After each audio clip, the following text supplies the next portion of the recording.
بسم اللہ الرحمن الرحیم۔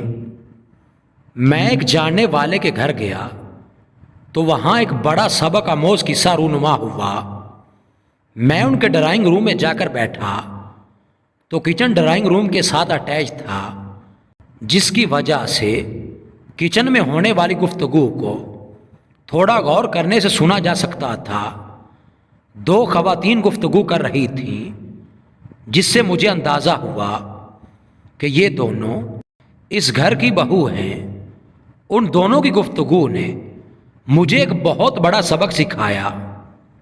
ایک خاتون دوسری سے کہہ رہی تھی کہ تم پر کتنا ظلم ہوتا ہے، سارا دن تم سے گھر کے کام کروائے جاتے ہیں، ہر کوئی تمہیں نوکر کی طرح سمجھتا ہے، شاید اس لیے کہ تم مڈل کلاس فیملی سے تعلق رکھتی ہو۔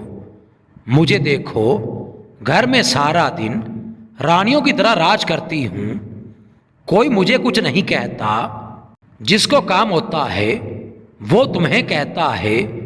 تمہیں ان لوگوں نے گھر کی نوکرانی بنا رکھا ہے، تم اپنے شوہر کو کیوں نہیں بتاتی یہ سب؟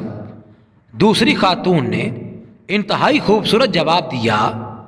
اس نے کہا، مجھے اس بات پر فخر ہے کہ گھر کے افراد ہر کام کے لیے میرا انتخاب کرتے ہیں، کیونکہ مجھے ان کے کام کرنے سے بہت خوشی محسوس ہوتی ہے، اور جب میں اس گھر کے کاموں کو اپنا سمجھ کر کرتی ہوں تو مجھے تھکن محسوس نہیں ہوتی، اور جب میرا شوہر گھر آتا ہے تو وہ گھر کے ہر فرد سے میرے لیے تعریفی کلمات سنتا ہے تو مجھ سے خوش ہو جاتا ہے، اور میرے شوہر کے چہرے پر آنے والی وہ خوشی میرے دن بھر کی تھکن کو پل بھر میں ختم کر دیتی ہے، اور پھر میں اللہ کا شکر ادا کرتی ہوں کہ میں اپنے شوہر کی نافرمانی اور ناراضگی سے محفوظ ہوں۔